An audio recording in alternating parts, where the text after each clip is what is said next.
I guess I'm doing a response video to Ujima Flipper on this kind of lousy subject, but whatever. It's got to be done, I guess.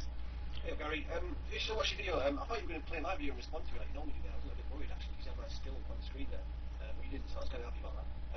I'll respond to it. I think the video was fucking a pile of shit, basically. I have to preface what I'm going to say by acknowledging the fact that you acknowledged that, you said you were part of the problem. Yeah, well, that's kind of really, whatever. You want to sit. I was trying to be generous, okay? You don't want to be generous back? Well, that's your prerogative, all right? Yeah, I'm conceding that this is not a simple issue, that there's lots of emotions, there's lots of psychology, human psychology, you heard that word, involved. And you want to sit there and play these word games, fine.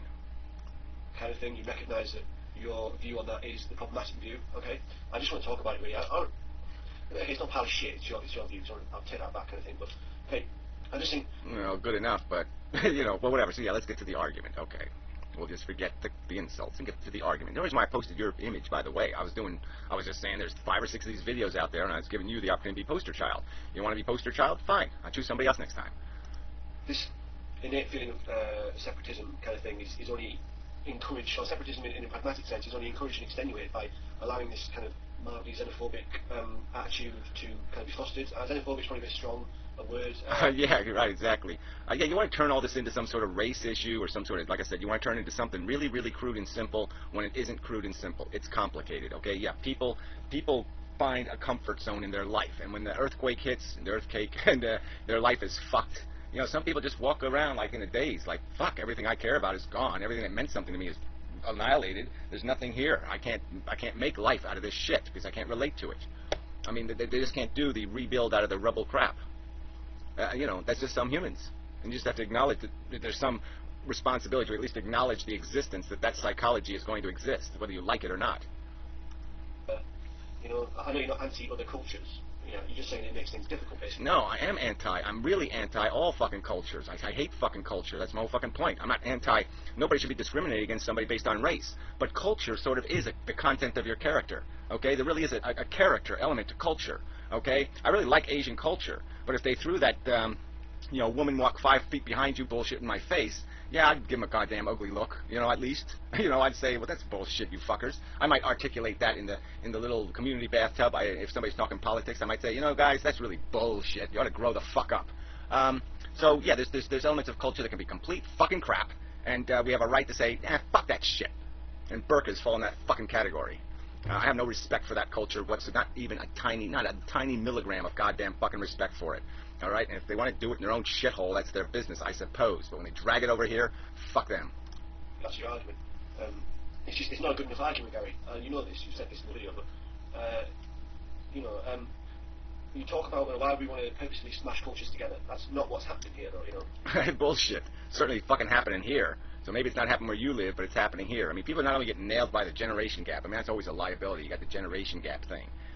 You're getting gapped all over the fucking place. But then there's this whole thing where, yeah, there's this immigrant thing is taking place in a big fucking way, and I've seen whole towns disappear. I mean, there's not even a remnant of what they used to be. All right, so this thing does kill. I mean, it does destroy. All right, and you want to call it improvement? You go ahead and say that word, but I don't think you can demonstrate it anywhere. These different cultures are not being forced into a small room together and being told to sit at the same table. They're allowed in a progressive society to each establish... Yeah, key word there, progressive, all right? Progressive change is something we have a responsibility to accept. When we're moving forward, we have a responsibility to accept moving forward. But when we're moving motherfucking backward, when we're third worlding, or we're doing even worse and we're trying to go back 2,000 friggin' fucking years and we got women in goddamn fucking glad bags, fuck that. That's not fucking progress, that's fucking regression. And that should be opposed, it should be stopped. I mean, I grew up in the hippie generation. I mean, we really fucked up the poor old World War II veteran type Leave It to Beaver guys, okay? All of a sudden, whoa, what the fuck happened to their world? But you know what? What happened to their world was something that needed to happen. They need to get out of the lie that they were living, the bullshit, okay? The fucking domino theories and the let's kill some more goddamn people for no goddamn good reason theories and all the rest of that shit. They needed a little bit. They needed to progress, all right? And the 60s were progress. It was demonstrable progress achieved. Okay, but dragging a bunch of loony religious nutball crap and then mixing that into your fucking melting pot ain't gonna get you nothing good. Their own communities and to integrate as far as is comfortable for them, kind of thing, And the kind of attitude that you're explaining there is only going to make that process difficult and violent in a sense. Yeah, bullshit. I mean, the way to get rid, look, the way you change somebody's culture is by talking to them, by doing it, by letting them release it, like let them give it up. Okay? I mean, the generation before me, they released it. They let it go. They said, okay, I see where you're heading here, fellas. I can grow my hair a little longer. I can be hip. I can be, you know, I can do this. I can dance this dance. Some of this music's pretty good. I like it. Yeah, it's good. You know, they released it. Okay? It wasn't so much of the imposition thing. It wasn't like the graffiti on the fucking wall thing. It wasn't in your face. And that makes a big difference. So yeah, the idea is to integrate, and I hate that, I can't say that goddamn word, integrate, you know, in some sort of respectful manner. Okay, when you're coming to make the change, you do it in some sort of, you do it in a certain way. Okay, you come with your head bowed and you do it delicately. You don't sit there and just march in and say, there's a new kid in fucking town and you're playing ball my fucking way. Fuck that shit. Problematic. Okay. The bleeding of different cultures is a gradual one. Yeah. They're not smashed together. Oh, let's just get real about this shit. Come on. The world has changed radically in the last 100 years. People live radically different. The segregation that existed has radically been annihilated. All right? This is not minor change. It's radical fucking change. When you come with this kind of thick-headed attitude, and it is a thick-headed attitude, you know. Sorry, I know you don't. Yeah, well, whatever. I mean, it's just coming from somebody who you're one of them, okay? You're one of those Morphe things that wants to live 17 different ways, or isn't offended by anything. I mean, you know, whatever. You're a pig. You'll eat any kind of slop. Yeah, I'm not. You know, I have some dependencies on a certain kind of slop that I'll slop. Okay, and that's just the way it is. I ain't going to be undone with this bullshit rhetoric. I have a right to be pissed off if it's not taken from me the right way. And most of the other cultures, you know, far from it, your philosophy is pretty much based around the fact that every single person is, and indeed every single sentient creature is equal, yeah? So I know that you... Yeah, again, they're equal in the fact that they have a content or a character, but their character isn't equal, all right? Again, it's this, you're perverting my words to say that I have somehow embraced all manifestations of you know, human psychology, because bullshit on that. This isn't... where you're coming from. I know your philosophy is everybody's equal. I'm not saying you think that not people are equal, that kind of thing. But you basically just oppose multiculturalism because you think it's a ball ache. That's basically what it is. It's a ball ache. Oh, God, do I have to... Yeah, I mean, you want to trivialize it, that's your prerogative, but there's nothing trivial about it. It's things people write songs and poetry and, you know, this idea of living this life, you know, this heritage thing. This isn't a minor thing to people, and you're just full of shit. Like I said, if I walked up to Oxford, or like I said, our conference reports, beautiful university, and I started writing pink crap all over the walls and, you know, hipping it up a little bit, throw some chrome in there, you know, come on, fuck you. Fucking deal with this, you know. But like, where are you getting this from? Because you know, you live in a place that's pretty monocultural, don't you? I'm sure. Yeah, I do. Yeah, I'm very mono, extremely mono, and I'm not defending that either. And it's regressive culture. It's you know, 1930 culture or something. I mean, it ain't a good culture.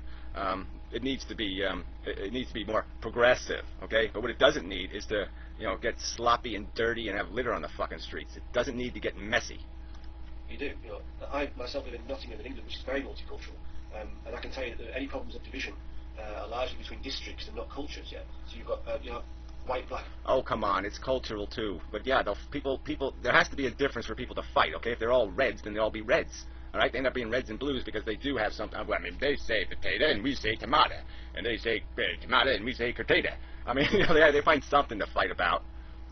In Asian kids in one area that may fight with white, black, and Asian kids from a different area. It's the problems that they have their own turfs. Yeah, it's a district thing. Certainly not as many problems between cultures, that kind of thing, you know. But the kids... Yeah, well, whatever. You want to make those distinctions. I'm saying there's a lot of culture that bleeds into those distinctions. I mean, sometimes it's just a matter of, well, they're a different race of Asian, or they're a different this, or you know, there's all kinds of rules that people have for their bigotries and their hostilities. And I'm just saying, I hate the whole idea of it. I hate the whole idea of having a bunch of colonies of difference. Screw that shit. I mean, you either do the melting pot thing the right way, or you don't do it at all. Themselves integrate quite harmoniously as far as different races and religions go, that kind of thing, you know. You say, you know, you're part of the problem, and that's good. And you say, oh, maybe it's my attitude is the problem. But I think you sell yourself short a bit there. I think, you know, whenever I see you interact with people when you walk and talk, you're very polite and civilized to people in real life. I'm sure you are, to every person you come across. I don't think you should be judging your... Yeah, well, wait till somebody with a burqa comes my way. I ain't gonna be too fucking polite no more. Because that's like... I mean, I don't have a perfect analogy, but I can imagine like 200 years ago, if you got on a stagecoach dressed like an Indian, I'm pretty damn sure people would be pretty intolerant. You know, they'd say, you know, fuck you. I mean, Indians just burned down my mama's house, you know, and you know, raped her and did all kinds of hideous, horrible things to the body and shit. And so I'm not going to tolerate you in this fucking stagecoach. I might just pull my gun out and blow your little fucking head off. Well, so by some of your interactions on the internet, it's completely different, as you well know. So you said basically if you were to go over somewhere else, you'd feel intimidated and you'd have to respect the place that you're moving to. You say, okay, why should people be allowed to come over and open a temple for their bullshit, basically? What's the difference between indigenous bullshit, though, and imported bullshit? The word, the word indigenous, I guess, is the difference. They're there first. Okay, they're there. And you're going to do a taking. So anytime you're going to do a taking, you've got the responsibility. You've got the responsibility to be taking in the right way and in some kind of humane and decent way. And, yeah, that's just a practical fact. All cultural bullshit.